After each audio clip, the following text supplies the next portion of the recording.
But can you see what takes you to the top? You've got to be committed, but also that's why a lot of people get lost on the journey, is because are you all in? You're right with Joshua. He's made a lot of money. I think Eddie Hearn's done a good job with him, but he was obviously, as you saw, his head was not in. Mike Tyson admitted when he lost to Buster Douglas in these fights, he's high before most fights, but he thought this is an easy fight, I'll bang him. So his head's not fully in. He thinks he's in, but he looks back and goes, obviously I wasn't because I lost. And to prove that point, the Sugar Ray Leonard said it in an interview. The winner of the fight is decided in the changing room. You can really be in a deep state of joy, but you don't need to be happy like too buoyant, because you know, well, there's going to be just about a time as there is now. It's just a wave.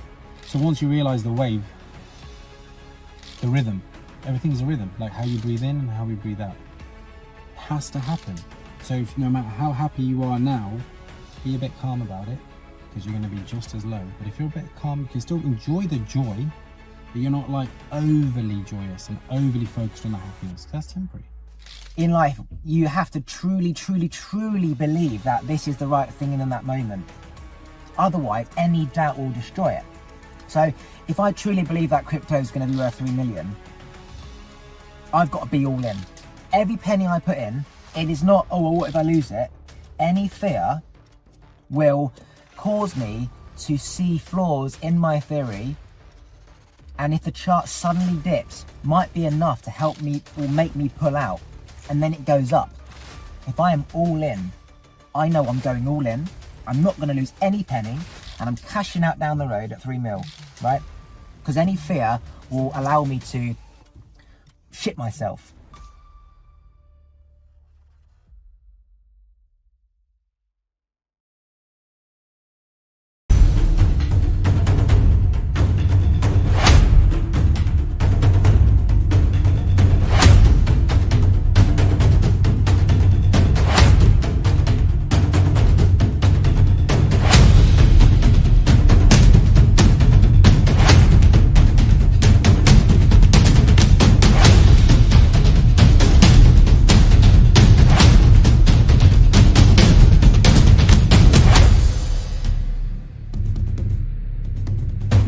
So there's a thing what I call an entrepreneur drive, and essentially you think it's all about money on that journey, but really it's about coming home. So I'll explain. When I was younger, like you, very ambitious, very entrepreneurial, it's all about money, success, women, parties, big houses, loads of cars. And then when you start that journey, you feel like you have to keep going because your brain just creates more momentum with whatever you're doing. More money, more girls, more success, bigger houses, bigger everything. Along that journey, you also find other people who are also the same, chasing the same stuff. And you could say it goes back to being at school where you were slightly different. Teachers wanted you to do something, you're being told what to do, and our rebellious mindset is, don't tell me what to do, I'm going to do it myself. So we become the black sheep, we create our own businesses, we lead, we don't follow. This journey starts, you go down, you make all your money, and then something seems wrong. Something's missing. This feeling of, okay, I've got what I thought is important to me and what everyone else strives for, but I have this loss and this loneliness. And that's when you realize that actually the entrepreneur drive is about coming home. It's about feeling whole again. Everyone else at school is part of groups normally, and so they have this wholeness through other people. A black sheep, for example, is often by himself, and so it's about that journey coming home, coming whole and home. And so I went to that journey when I was younger. At 21, I had my awakening, and then I stopped this vision and obsession with money, and I came home. I binned everything I had ever had, just had a bed, until I became so whole, like Jesus back in the day. I thought, what would Jesus have? Nothing. Okay, so I'm going to become as whole as Jesus was, be happy, forgive everybody, and have nothing. And once I get to that point, then I can start my drive again for money, success, and fame, which I'm now back on that path. And the main moral of the story is that the entrepreneurs start this journey of chasing what we think is one thing and realizing it's the absolute opposite, and it's not about that, but eventually along the way, because you've got these skills, you can start the money game again. Indeed. Well, what you've said is pretty much bang on. I think it's like Joseph Campbell said, a hero of 1,000 faces. Basically, we're doing the path that we're on, whether we're entrepreneurial or not. The opposite, you could say, is people that aren't driven and aren't, wanting the success and the money. But you're right, we'll all come to the point which is very similar, where we realise whatever we've been doing, right or wrong, is not everything. So, as you've alluded to, you've gone back into it. I think the matrix, or whatever the world we live in, that's the interesting part. It all matters, even though, for example, we might have been materialistic and hedonistic and all these things, and less about love and caring. But you realise when you're a loving and caring person, you still need a bit of that. But that's part of the game. That's part of this life cycle that we're in. So even though things we might want to avoid, and we've made mistakes, and I've made many, probably more than most, but that leads to the cockiness and confidence. And I think it all just, you've got to be aware that it is what it is, but in the sense of it's still fine. But having the urgency to still make it, even though knowing it doesn't matter, as you alluded to. If Jesus didn't have anything, or a lot of these saints, gurus, supposedly never had anything, which I'm only saying that because we don't really know, but probably didn't. Like the yogis sit in mountains with nothing, do they? Apart from breathing. So that's true. But I think it's taking that, Steve Jobs says it, that Eastern philosophy, you could almost call it, or teachings, and applying it in the Western world, with the technology, with the crazy high pace that we live in, with all the distractions. I think that's part of the fun, in the Hindu philosophy, I think it's Kali Yuga, meaning, the dark age, and I think all religions would kind of agree with that. We're in a time that's quite dark, but you can flip it on its head, saying it's a time of high growth as well, because, you're only going to learn, find out what you're about, like you said, when we're in the mess and the poison that's out there. So it's an interesting point. I think you can get lost with it. I think there's a book, Outwitting the Devil, and he talks about it. And it's can be scary in one way, because you can get lost in this source for infinity and never really come out. There's many levels to the matrix, and I might think I might have elevated a few levels, but there might be infinite levels still more to transcend. And then but you're falling and always rising at the same time. So it's not just a linear program, or a process, you could say. But everything you said is spot on. You're back in the game, or I'm back in, trying to get back in, but it's having that drive without being psychotic. But I think to be materialistically successful, and especially, and I think after reading a lot of books and talking to a lot of people, doesn't mean it's true, but I do have the opinion that you have to be psychotic to a certain degree, and obsessed to a very high degree if you want to be famous, if not both to a very high level, which is not a bad thing, because, and I think, Jesus said it, he mentions, why would you sell your soul, to gain the world? But the funny thing is, well, you kind of have to do that to find out who you are as well, so it's not just about sitting on a mountain and deep breathing, because there's a time and place for that, but there's a time and place for what we're doing, and we're trying to merge the two and not lose the plot. Well, see, Russell Brand is the perfect example of this. You chase a high, so you go through drugs and alcohol, sex, everything. Fame, success. He goes to the very top where you're supposed to go and think everyone is. Movies, he's mixing Hollywood. With all the powerful people, right? Trump and all the powerful. And then he does a full circle, realises it's none of that, strips it all dry, comes back home, suddenly becomes Christian, right? So he had to go through these trials and errors of following what felt right in that moment, until he realised it doesn't feel right. And it obviously was a 50-year journey to essentially come home. And people spend so much time trying to resist the obstacles in front, rather than see it as signs to slightly move to the left. So they'll battle against something. So if the industry says, oh, we don't want you in this film, then you'll fight even harder. You'll get obsessed, you'll get ruthless, you'll start shitting on people just to get there. Yeah. When actually, the sign is, you're not supposed to be there, go there. And eventually it's like you do a full circle and you come home. And I was that same person thinking that success, money and sex and fame was going to be the real thing. And I'm fortunate enough that I realised this before I'd even got there. So a lot of these people, you get to the top. You spend your whole life grafting, making money. You get to the top. And then you have a breakdown. Somehow I was very lucky that I didn't need to do it. That's because we messed around probably a lot more than they did. Yeah, but the obsession of, Which is a good thing. Yeah. because the karmic debt at that level is so high. Karmic debt. Because but I agree. But the thing is, as you mentioned, this is why it's a problem. Not problem, but there's no right or wrong. But when you said Russell Brand, I would do exactly that. If I got rejected a role, and I'm anyone, Dwayne Johnson, Kevin Hart, Tom Cruise, I'm not accepting that. I don't give a fuck, and I'm not them. I'm being that cocky now as a fan, saying I don't give an F. I'm getting the role.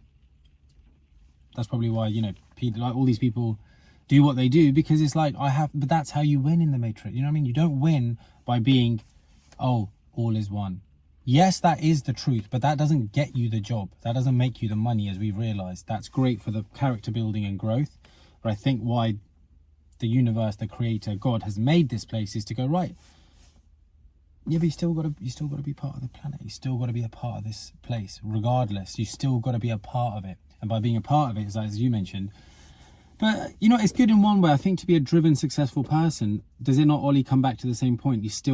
We've still got to lose ourselves again, but maybe to a degree of awareness where we don't go completely mental, or we're kind of able to avoid too much karmic debt. There has to be some, because you can't, got to be careful how I say it, but you know, generally speaking, you can't really make it without being, you know, a bit cocky, a bit rude. Of course. Doing people over, you know, okay, there's levels of that, just maybe you've undercut or over, whatever, but you got to do a bit of that. How are you going to make it? And that's where it conflicts with spirituality. But I think if you live in the now and you don't feel guilty and you just go for it,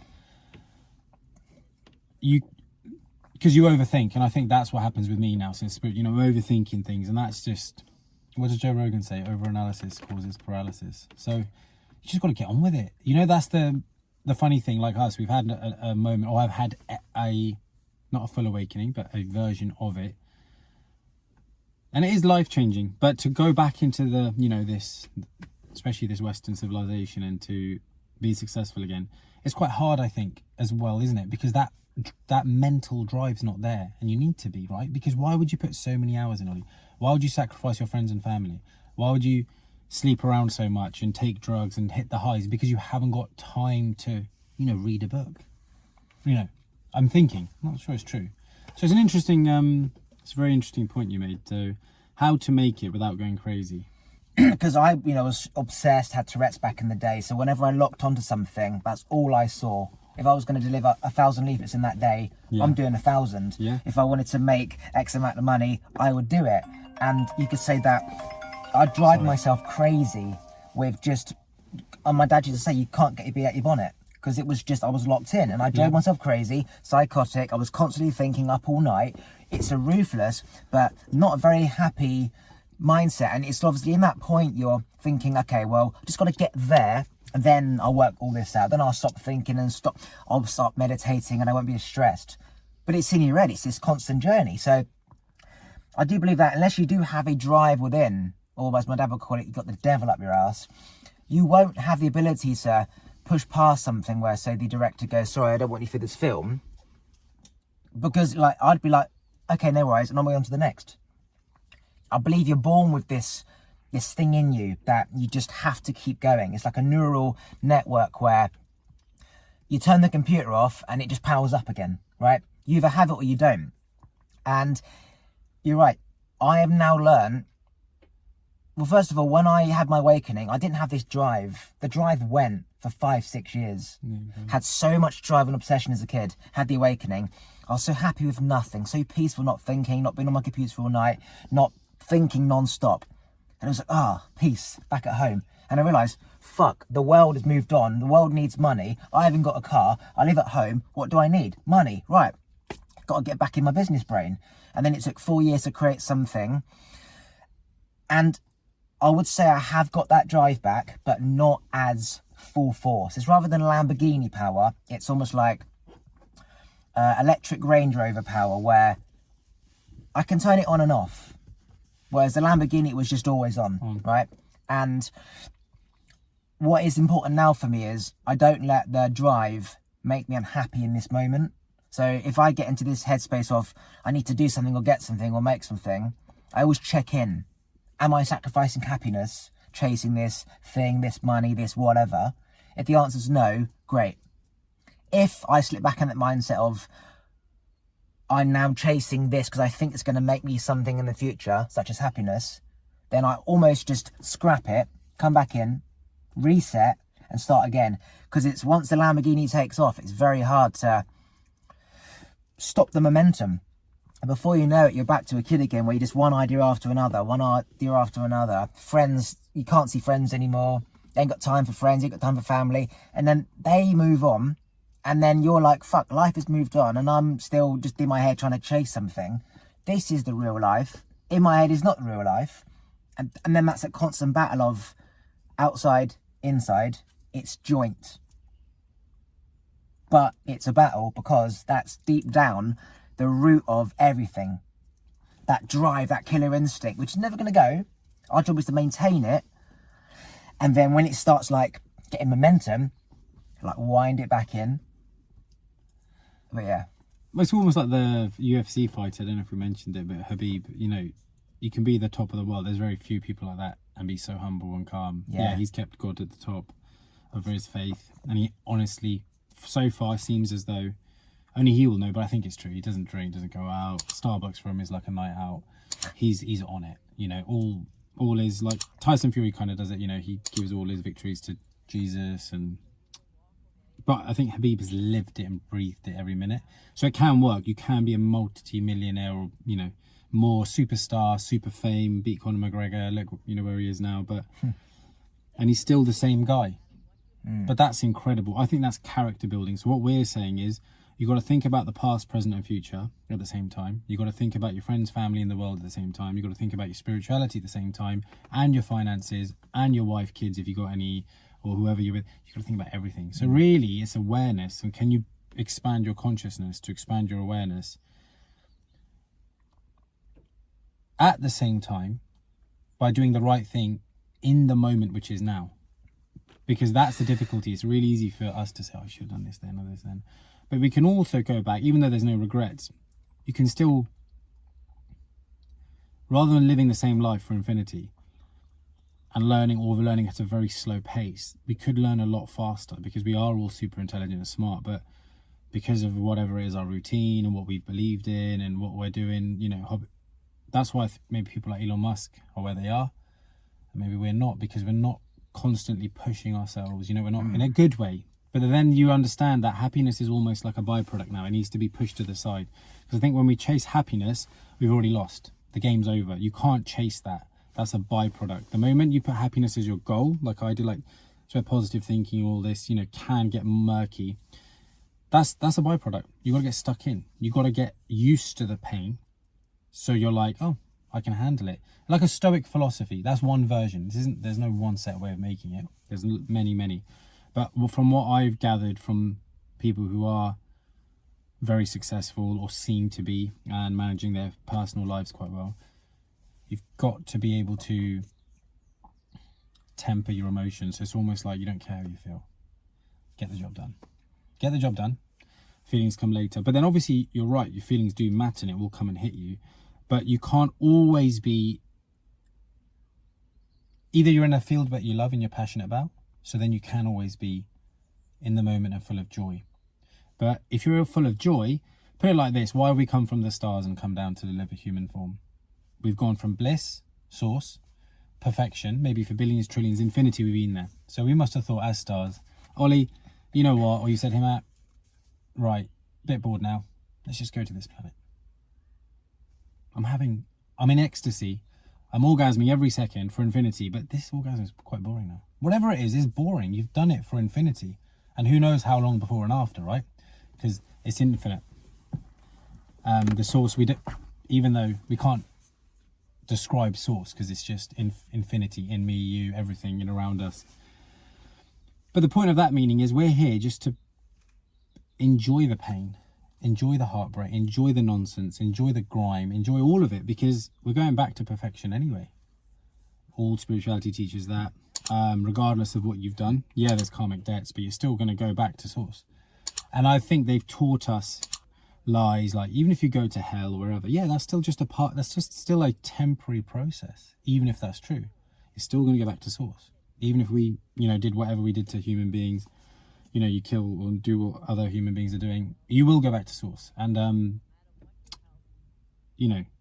so with that, you can kind of get stuck in and enjoy the darker moments when you're down, because that means you're going to have better highs. And it goes role reversal. So when you have your high, you can really be in a deep state of joy, but you don't need to be happy, like too buoyant, because well, there's going to be just as bad a time as there is now. It's just a wave. So once you realize the wave, the rhythm, everything is a rhythm, like how you breathe in and how we breathe out, it has to happen. So if, no matter how happy you are now, be a bit calm about it, because you're going to be just as low. But if you're a bit calm, you can still enjoy the joy, but you're not like overly joyous and overly focused on the happiness, because that's temporary. To get it, it's a state of mind almost, you can say. It's just true. That's why when we go to these places, Africa, India, and we see kids with nothing, or mums and dads with nothing, but genuinely smiling and loving life. When I go to the village back home, these kids, not all of them, some of them are just, you can tell they're glowing. They don't have any sandals on, they got a vest and underwear, that's it. They don't have nothing. And you feel it, you can feel it. They are happy, but they're happy because they are just getting, like you said, they're in the moment, they're getting on with it. And it's bringing that into us and building that and going, you know what, no matter what, it can rain today. My friend might not talk to me, this might happen. I've got to handle it, I've got to accept it. They are who they are. We're all one, but they are who they are. I am who I am. But it's tricky to be calm in the moment, deep down, like an ocean. So at the top, tsunamis, storms, it's chaos at the surface, right? Boats could be capsizing. But deep down, we've just got to remember the soul and the spirit. Stay calm. Yeah, okay. On the surface level, we're a bit panicky, but deep down there should be it's okay. And I think it's keeping that together, because this life is just so short in the sense of we've got infinite lives to go on, infinite planets and infinite things to do, infinite energy systems. So just a human being is just how we look at those insects that live for dragonfly that live for a day. We're like that. We're less. This is nothing. This doesn't mean anything. So the paradox is, go for it. I think it comes down to enlightenment.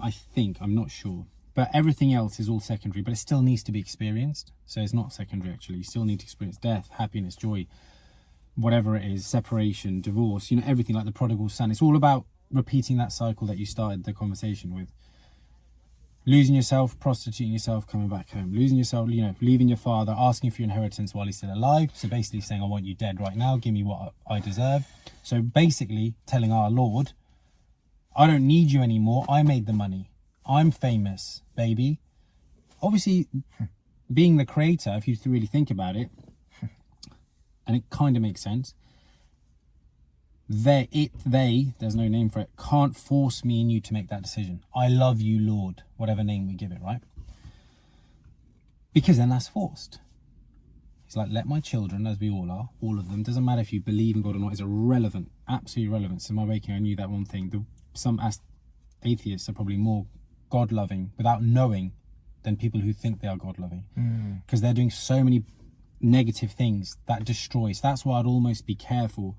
Spirituality is a better word at the moment, because it's tying ourselves to anything, as you might have noticed, it just causes more controversy, friction. Without even knowing, you just caused friction. Yep. So I'm really careful. I realise I want to join people together. So it's just, but anyway, coming back to this point, if we're all children of the Most High and sons and daughters of the One, there you go. No one's better than you. It's a temporary phase, and they deserve that. They're getting all the blessings that they deserve, and they're getting all the negativity that they deserve, but we can't see it. So it's almost like you said, what price do you want to pay? And me, you and I, and let's just go and pay it. That's it. And let other people pay what they're paying. If they've done something, we don't need to judge. Their own karma is building themselves. If we want to be foolish enough, as the news and media want us to do, point and join in on the karmic debt, we're bringing that karmic debt onto us. We have no right to judge. The news wants us to judge because it knows it keeps the public trapped. It keeps everyone low level, low vibration. They're not judging anyone. They're making moves. And then they tell us the truth to release their karmic debt. And we're just looking, nodding our heads, which is a bit, what else can you actually do? So not, so it's not a blame thing either. But you got to realize, okay, this is what's going on. Cool. Why don't I just be a bit more in the moment because there's a million things to think about. You know, like we just said, the future you, where do you want to be in 1 year? You've got to be thinking about that all the time, right? Even while we're having this conversation. Where were you last year? You might be thinking about an ex-girlfriend, a wife, or a mum, dad, or your house, or where you're going to move, your next car. While you're trying to be a good person, while you're character building, while you're building a new business, there's so many issues. Got a family of 2. Some people have got 3, 4, 5 kids. Like, fair play. How do you even operate a business with that many children? I'm finding it difficult. So, and I've got the support of my family. So I'm saying, mate, Ollie, this is, I think it's awareness and consciousness. And some people operate, like you mentioned, like a software program, an Apple or an. But the thing is, everyone's born with a certain programming already in, subconscious ability. And then it's on about how hard are you working on it? Because it's got to be worked on in your dreams. That's why Tibetan monks work on dream yoga, because all hours, every minute, your thought matters. So we think, oh, that was a dream. Yeah, that dream is just as important as this life, because this life is a dream as well. But you don't just rely on dreams now and sleep in the day, do you know what I mean? And then ignore your work. You still got to do the hard work, but you've also got to monitor your thoughts just before you sleep, just before you wake up, just in your dream time, because that's your mind is reflecting to you. If we're aware enough and we can remember it the next day or the next moment, or we write it down, it's giving us a mirror, Ollie, to say this is what you need to do, I think, in this life right now, to learn the lessons you need to learn to move on. Because the other stuff are like bonus, they're side missions. You know, in those games, you got side missions. Whether you do the side mission or not is irrelevant to the main story. You might make more money and your character gets more experience. Important, but not life-changing, because your character still has to do the main route. So that's where we get caught up in. Lamborghinis has no relevancy. Buy them or don't buy them. It doesn't make you a bad person. This is something I learned, but stay on your path. If you can have the Lamborghini, look amazing, be a great father, and manage businesses and influence society because you're on top of yourself, truly, the key word, and sincerely, that's game changing. You're changing the world. So many people are being influenced. That's the real deal. Doesn't mean you should idolize that. You shouldn't idolize anybody. But can you see what I mean? The pink Lamborghini, purple Lamborghini can still be done. But it's like you just said, can I temper it? Like Habib, can I remind myself that is the Lord's vehicle? Everything is the Lord's. But can I truly be calm? Or be a bit cocky and just bring it back down? Because Habib does know he's the best in the world, and he does say it. So where I think we get stuck is we can be too nice. And that's not loving either. That's like you're being too, too sheepish now. You need to be able to stand your ground. You need to be the lion and the lamb. It's not just about being a lamb. That's nonsense. It's not about just being a lion. It's like masculine and femininity. We got both inside of us. We've got to respect both. We've got to give the love and receive the love. You give some hate, receive it. Cool, this is karma. Cool, I gave it to somebody, whether I thought it was right or wrong. I'm receiving it from a random tomorrow who just, had a little go at me for cutting him in the car. Take it. It's just, you live by the sword, you die by the sword. So suddenly things get better. But now I think the magic is, Ollie, is being the inspiration that the world needs us to be. And being the person that we truly want to be. And that's it. You've changed your future course, your future lives. And then your past lives are like, wow, it was all worth it. Because that life, we made it. Isn't it? And it's all in the head. It's all in the head. The decisions we make, because the intention is who you are. Wayne Dyer alludes to that. And that's why you never know who anyone is apart from themselves, and even they don't know who they are. Because the fruit of your labor, or the seed of your fruit, so the success or the failure, or whatever, the result, is already determined. What does that mean? So if you start a business, and this is regardless of whether we're spiritual or not, because that's other powers, powerful or not, working in the background. They're working anyway. But let's just say you start a car business, any business, you started something, or you've had a relationship.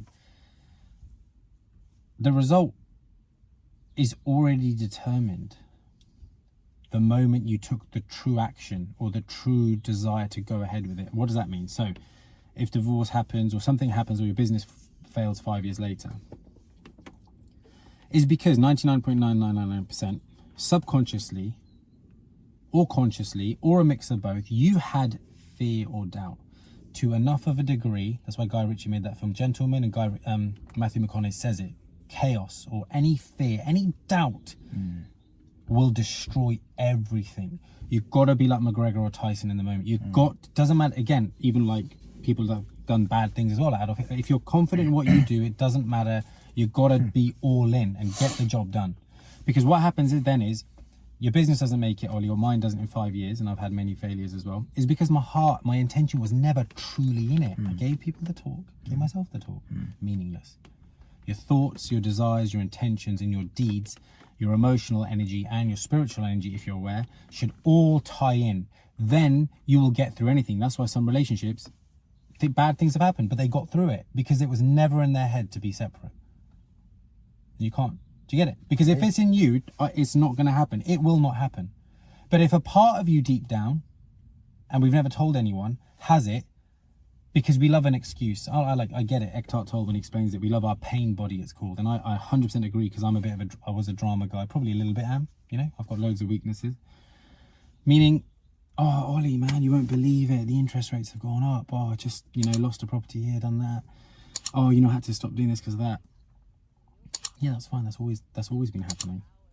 It's always been wars. And luckily, we're not being forced to go to a war like 100 years ago. We're still allowed to kind of do what we want. Whether it's an illusion or not, we can still do anything, anytime. We're lucky. But the point being is, yeah, there's going to be a stumble. I'm not saying there's going to be heartache and the drops. It's like share price. That will always come. But if I stop and give up, and I have done that before, I know I wasn't truly deep down in it. Yes. Does that make sense? Yes. So it applies to spirituality, it applies to your business, it applies to your relationships, it applies to you. Are you really about what you say? That's why they say be careful what you say. Do you mean it? Because if you don't mean it, you're wasting your time and you cause confusion. Because now what I'm going to say to you, Ollie, properties aren't that great. No. The truth is, if anyone, really is, if there should be a separate commentator. No. This guy doesn't. His belief wasn't there. Forget the interest rates and the cost of material and labour. That comes way after. Might not even done that properly. Point being is, you weren't in it. If you were in it, you still would have made it work, or taken the loss, adjusted and made it happen. So I know, because I made a lot of mistakes and I've made a lot of failures. So, but I don't know if it makes sense. It's about you. Sense. It's about spot on everything. It's about you, and if you want to make it, and if we've done something wrong, now's the best time to forgive yourself and move on. But you're lucky to have had an awakening, Ollie, as well. I think most people, the old me would never have understood this conversation. I would have got it intellectually, but as soon as I'm out the car or I've listened to it, it's out the ear, back to my daily life. Do you know what I mean? Oh, that was a great chat. Yeah, I'll leave it to those guys. Yeah. Do you know what I mean? It's really hard to preach to those that aren't already in the choir, because they don't want to know. There's so many great points there. I'll start from the first thing that came to me at the beginning. You mentioned that we shouldn't be seeking happiness, but instead we should be going through the experience and the emotion, which will eventually help us realize that it isn't about what we think is going to make us happy. You kind of just get to that happiness point along the way. So rather than thinking about it, you're doing it. Rather than intellectually knowing this information, you're just in your body feeling this information all the time. You're in your heart energy. You're just feeling the end goal, which is this wholeness, this connected to source.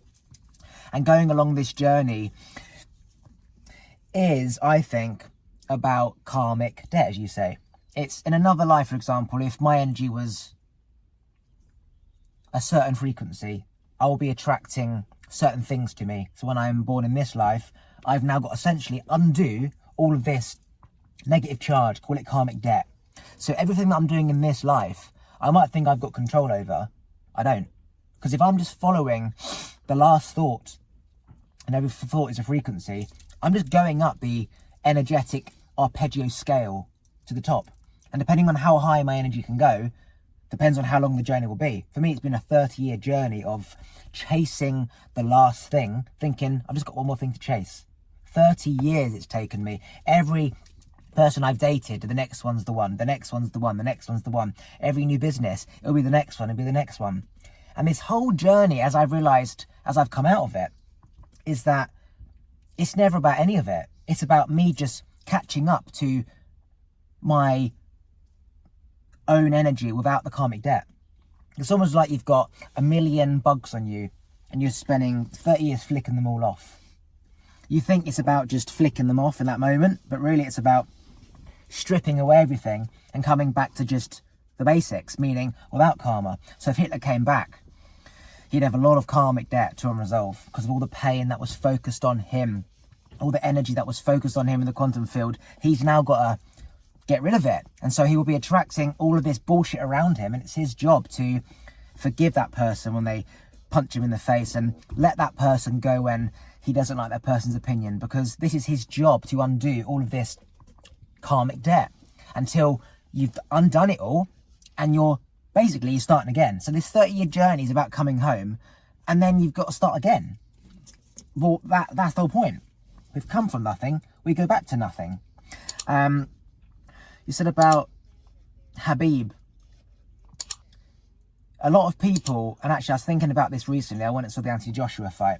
And you're right, in that moment, up until the point where the ref said, you're done, he truly believed he was going to win. So when you're saying that in life, you have to truly, truly, truly believe that this is the right thing in that moment. Otherwise, any doubt will destroy it. So if I truly believe that crypto is going to be worth 3 million, I've got to be all in. Every penny I put in, it is not, oh, well, what if I lose it? Any fear will cause me to see flaws in my theory. And if the chart suddenly dips, might be enough to help me or make me pull out. And then it goes up. If I am all in, I know I'm going all in. I'm not going to lose any penny. And I'm cashing out down the road at 3 mil, right? Because any fear will allow me to shit myself. So Anthony Joshua, when he's in that ring, he has to truly believe, and to the point where he just gets clipped on the chin, he's going to win. Otherwise, he's going in there nervous. His subconscious mind is looking for a reason why he's not going to win.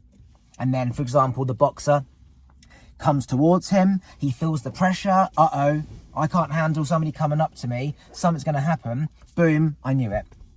Any doubt, like you said in the property, you're telling somebody, oh, don't buy property, it's shit. No, you're just reaffirming your own belief system that I wasn't 100% committed in this theory. Nothing to do with anything else. Because, like, even Elon Musk, he's driving himself crazy with just his obsession to go to Mars. And if you ask people around him, they'll all say that he's actually really unhappy, like a lot of these people are. Steve Jobs died of cancer because of the stress of just trying to build something. Elon Musk, a lot of these great people, even say Muhammad Ali, Trump, all these people that are focused on them doing them, they're changing the world, but they are sacrificed as a result. All these people that change the world only are seen after the fact, the true power they had. Even Michael Jackson, starts selling more records after he dies, right? It's just how it is. Every sacrifice, even Jesus, is taken for granted in the moment, but reflected on as a massive shift in humanity afterwards. What was the other thing? There's so many points, wasn't there? The thing about accepting that life is, that was it. I personally can't cope with too much at one time. So when you talk about, imagine having to have a family, run a business, keep the wife happy, go to the gym, meditate, pray to the Lord, play football, cut the grass. Who the fuck has got the ability to do all that? And then you think some people don't have family structure. They don't have a father figure to just call up and ask questions and get the information now. Some people are in a relationship where they don't even like the partner and they've got kids. So they've got to look after the kids, keep the wife happy who they don't want. Divorce is on their mind, all the energy and time into that. They've got to run the business. The alternative is, if you're not running your own business, you're working for somebody, even more stressful arguably, and you've still got everything else to manage. And when we've come from nothing, this is a lot of work. So it's like, okay, what's the point in all of this? Everything's a choice. I can choose to have a family, choose to run a business. I can choose to have a good relationship with my father. If you can manage it, great. If you can't, then manage it. Because it's our job to be present and be aware of everything in this life and how it's our choice. Everything we do, if we choose to be negative to that person, it's our choice. It will come back. That's our choice. But you're right, how do people cope with all life pressures if you've got the structure and then you compare it to people who didn't have the structure? How even more stressful it must be for those people. Because I'm somebody who's had everything, family, love, everything. And even still, it takes a lot of constant work to manage my thoughts, meditation, business. Don't get too driven. Like, come home, and then it's impossible. It's impossible.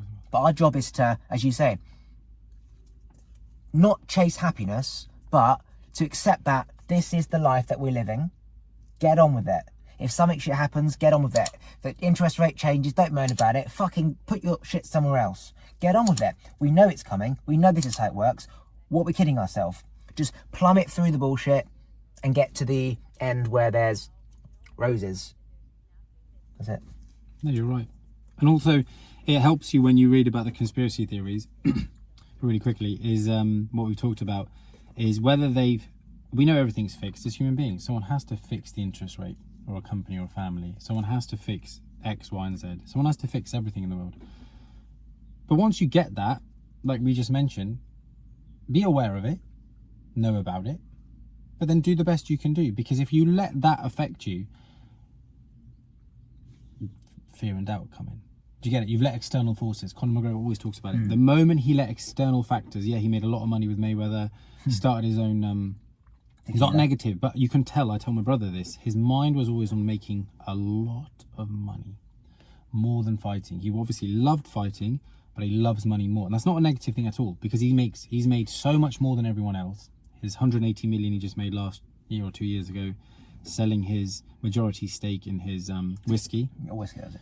And then a year or two before, he made 100 plus fighting Mayweather. So these are numbers that no one's really heard of, apart from Mayweather, which I rate highly as well. For a man who can't read and write, it just shows you cut the nonsense. You know, everyone's got a cheeky comment. I think sarcasm and cheekiness is your biggest downfall. It's better to be rude to someone's face, almost, I think, than be cheeky and sarcastic. Look, I'm not saying never do it, but I just think it's a character cutting trait, really bad. At least if you're upfront with someone and you say it, I don't like you because of this. It's truth. It's your truth coming out. But anyway, coming back to what we were just saying, with Conor McGregor, it was about... Conor McGregor was always about the money instead of the success. Sorry, he made of the boxing. money. No, he made it. So the point I was trying to make is you can tell it reflects on what the person wants. He's made it to Hollywood. He's moved on. And he said it about Habib. He listened to his trainer more, or they were like, you got to defend. But the point being is, obviously, you would lose confidence. That's why what we're saying is so pivotal, because it's so incredible to keep your consciousness and awareness on everything. Especially if you want to stay at the top of something. Look, me and you as nobodies, it's fine. We can lackluster 1 day, 1 week, 1 month. Go on a holiday, chill. When you're known in any field, you can't, Elon Musk doesn't have a day off. You can't have a day off. If you're on holiday, Ollie, you need to be checking your mobile phone or calls if you really care and you want to stay ahead of the game. Kobe Bryant, LeBron, whose book was I reading? He's the trainer for Tim Grover for Michael Jordan. They have to train twice a day, 3 times a day. These guys are training 4 times, 5 times. 2 in the morning, Kobe Bryant's going. So we're looking, going, oh, it's easy getting paid $500,000 a week. That's not fair. Whoa. Hold on a minute. These guys are animals. They're so obsessed. They've taken the profession. They make the professionals look semi-amateur, like Ronaldo. His training schedule's through the roof. I think Patrice Evra, really quickly, I don't know if you've heard an interview, but the Cristiano Ronaldo, you know, that famous footballer, when he was playing for Man United, his colleague Evra, a defender, went to his house for lunch. Cristiano invited him over. He's like, yeah, I'll go see you for lunch. That'll be cool. We'll kick back, play some PlayStation, chill. He's like, they finished training, went to his, had a breakfast, lean breakfast, like really lean. Eggs, vegetables, I can't remember exactly, but super lean. He's like, okay. He's like, let's go outside for a little, kick around. He's like, but we just did training. He's like, just a little bit. 2 hours, they do drills. Then he's like, oh, come, at a quick lean, like salmon, vegetable, like something, again, super healthy. So he's like, oh, we'll play PlayStation. He's like, no, let's just do some sit-ups. So he takes him to the gym. And then by the time the day's over, they've got to go back and do the evening training session. Oh. And everyone's like, I never went back to his house again. But can you see what takes you to the top? You've got to be committed. But also that's why a lot of people get lost on the journey, is because are you all in? You're right with Joshua. He's made a lot of money. I think Eddie Hearn's done a good job with him. But he wasn't, obviously, as you saw, his head was not in. Mike Tyson admitted when he lost to Buster Douglas in these fights. He's high before most fights, but he thought this is an easy fight, I'll bang him. So his head's not fully in. He thinks he's in, but he looks back and goes, obviously I wasn't because I lost. And to prove that point, is Sugar Ray Leonard said it in an interview. The winner of the fight is decided in the changing room. It's predetermined. Can you see? If you really look at it, when you're successful in something, Ollie, or this awakening, anything that happens, but the funny thing is a lot of it is destiny. It was going to happen anyway, ironically. So all this ego stuff, I'm going to do it. That's why we need to calm down and not copy too much. Because that person's a billionaire, yeah, he was supposed to be.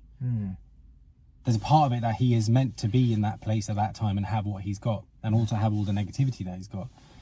But coming back to that point, the fight's already won and lost in the changing room. But if you think about it, it was already won and lost in your training camp, and it was already won and lost. What point was that? So this reality that we live in, this physical version, is just a time lapse of something that we've thought of. Whether that was our thought or someone else's. But can you see, it's all done. We're just playing it out now. So that can calm us down. But yeah, make it happen. Stay happy. But I think the choices we make, as long as deep down you can have joy. Oh, and after I had my awakening version, I realized one thing, or I felt it, is everything is perfect. Everything that is going on in the world with me and everything is exactly how it should be. Yeah. So that just reminded me. So I don't need to be. It's interesting. You don't need to be so so over the top with other people. Why did you do you realize that? Because I realized in that for the 6 months I was crying with tears of joy and happiness. I knew that everything was fine. Everything is fine. To the extent if I even passed away, okay, I'll have to come back and maybe do other things that I haven't done. Maybe, hopefully not. But it's fine. Accept it. Accept it. Try and do better, but leave it to the one. Right? Because in that way, you kind of get it. When bad things happen, you get it. It's supposed to happen. I'm supposed to learn. Exactly like you just said. Probably supposed to forgive the person. Or let it go. Probably. Usually it's the same thing, isn't it? A relationship issue, because we bounce to the next girl, and then we wonder why that's happening.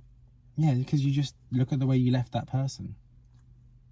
Now you want something better, but no, you're bringing that karma with all the other people's karma that you're being with your new karma, which is already being eroded and eroded and eroded.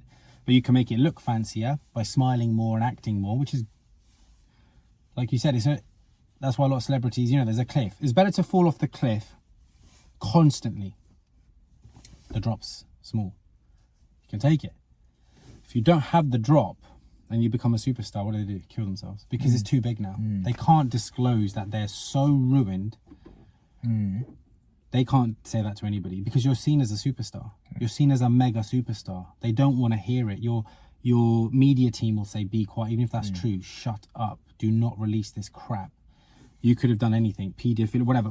Don't talk about it. Don't release it. Keep that to the side. You might be mental. We don't want to know. Keep releasing the records. Avicii's dead. You know what I mean? Unless you're people, some of the guys that can handle it really well, and you genuinely don't do it. But again, we're human beings. Everyone does things, don't they? So, and because society's taught us not to talk about it, I think that's where the matrix wins, because it keeps us guilty. Guilty keeps us suppressed. We carry on doing it, and we feel low about it. Whereas if we just are able to talk about it quicker, make the mistakes, and realize that actually everyone else is doing it as well, or has done it, suddenly like, oh, that's fine then. It might help you get over it quicker. Does that make sense? Because and lastly, that point you mentioned about people who don't have the structure. Chaos. Absolute chaos. Imagine that you don't want to be with your partner, or you got married for a reason you don't know. You had kids for a reason you don't know. You got a job that for a reason you don't know. You're living in a place that you don't really know. Like you don't know why you live there, you just live there. You go to a gym that's local because it's just local. So can you see how drifting, and it's in the book Out, when you drift, that's how the devil wins. Devil's just a seed, a thought. It just goes, the moment so it comes down to purpose, you could call it. If you lose purpose, you can lose everything. Because what are you doing it for? And a lot of us, me included, are half in. And that's the worst. Because you're not going to get a true result. And you get upset at yourself, you beat yourself up. It's like if someone passes away, like your parents, someone close to us. Really, we should think about it now and try it now. We shouldn't be crying when they pass. We should be calm. Why? Because if we did the best we could do while they were alive, in the moment, there's nothing to be sad about. We're happy that they came and blessed us, and we're genuinely calm. Of course, we're going to be a bit sad. We're not going to jump up with joy. Could do. If you really think about it, if you did what you want, and usually what do they want from us? Hi, Mum, you all right? Would you like a coffee today? You're being genuine. Can I help you with something? Are you all right? Okay, let's sit down and have a chat. That's it. It's free. All this stuff is free. But did we do it in the right time? No. We're too boiled down in our own stuff, which still needs to be done. But can you see what I mean? Mum needs her time. Dad needs his time. Your kids need their time. Your wife needs their time. You need your time. The gym needs to get done. The work needs to get done. You need to sleep. But it's just make it happen. No one wants to hear the sob story of how hard it is, because it's hard for everybody. And think how hard it is for people that don't have families, Ollie. Absolutely. Fucking hell. So, yeah. I'm not sure. Is there anything you want to promote or plug on air? Any online shit? I've come off it for a long time. I had a clothing line. I do life coaching now, but I'm doing it just life coaching for my personal clients at the moment. I haven't expanded because partly to the things that we're talking about. If you make a lot of money, you get lost in the source again. My ego is just, as much as I love to say I've got it under control, mate, it's just sat there ready, and I know that, and it just loves that side of life, and it's not a bad thing. It's there, so I'm just tempering it. I will go online soon. I'll give you a shout, but at the moment I'm just keeping things slow and steady, and then like you said, when it's Lambo time, we'll go to try and be a bit like Habib in the sense of enjoy it but not get lost in it. That I think is it's tricky. And if you had one day left to live, what is the one thing that you would tell the rest of the world? One day. The most profound bit of wisdom that you could leave the planet. Well, my awakening is, we are spiritual beings. There is no death. Death is change. So, don't have that fear. The fear of death, of I need to do that. Like, it's tricky to say. But I would say that's not there, but it's got to be taken in the right frame of mind, meaning don't just lie down and chill and, you know what I mean? Be late. There's a time to be lazy and procrastinate. All of that's necessary. But meaning, just crack on, do what you got to do. Fear shouldn't be there, because if you don't fear death, you shouldn't really fear anything else. Yes. Easy to say, but I know that to be because of the awakening. Yeah. There is no such thing as death. So that's why, just get on with it. I think Nike, funnily enough, just do it. Yeah, the biggest fear in life is death. So if you can face death, then there's nothing else to fear. Well, that's it. Because that's like most people's biggest fear, because they're not living. They're not living. So they're scared to die because they've not done all the shit they want to do. That's it. And what were these people doing? You could say Jesus, the Egyptian. What were they doing? They were preparing for death. This life was a good karmic cycle. They let people betray them and do it because that's their role to play. They don't need to get lost in their game. Do you get it? Look what happens to all these saints and yogis, usually killed, right? All reformers, revolutionists. Not all of them are godly, but you're right. It just comes down to that. You've got to look at fear, but we're taught not to. So it's quite interesting. It's so simple how it works. But then you've got to teach people, hopefully they've had good parenting, to have the characteristics. I think parenting is important. And a lot of parents these days, because of busyness and bills, and they're lost, straight drop nursery, drop school, and hardly any time, and they're moody when they get home. Give the kid an fast iPad. food. No, you're killing them. iPad, Yep. fast food. No, it needs to be home cooked meal. This makes your life even harder. You have to go hand cook it so your love goes into the meal. Takes hours. Takes hours. You have to change your family structure. Yes. So you're all at home at dinner time, for example, or at breakfast time. You eat together, Yes. one meal. It's all on you. Yeah. When you read the books of these rich and famous and all the steady ones, they're doing this. They've always done it. Like Charlie Munger, Warren Buffett's, he's always at the dinner table with his family, always discussing, always reading, always. And then you realise, wow, how one small thing, why do you hold hands at the dinner table and do a grace? So powerful. Who does it? Oh, who talks about it, not many people, but it should be done, because it just means you've just brought yourself to the moment, regardless of what religion you are. You're respecting your food, you're respecting the Lord, you're respecting everything around you. And now the nourishment of the food, you've just 10x'd. Can you see what I mean? Again, intention. You can eat apples, raspberries, strawberries and still die of cancer in 5 years, Ollie, because you were doing it in a negative frame of mind. Sorry, I'm going to stop. Thanks for listening. If you like this episode, please remember to subscribe, turn the bell notifications on, like the episode, and comment below. And if you want to follow me on Instagram, it's YesKingOliver. Take a look at the other videos to your side. And if you just want to listen to this podcast, you can do so on Apple and Spotify and most other platforms by going to talkwitholiver.com.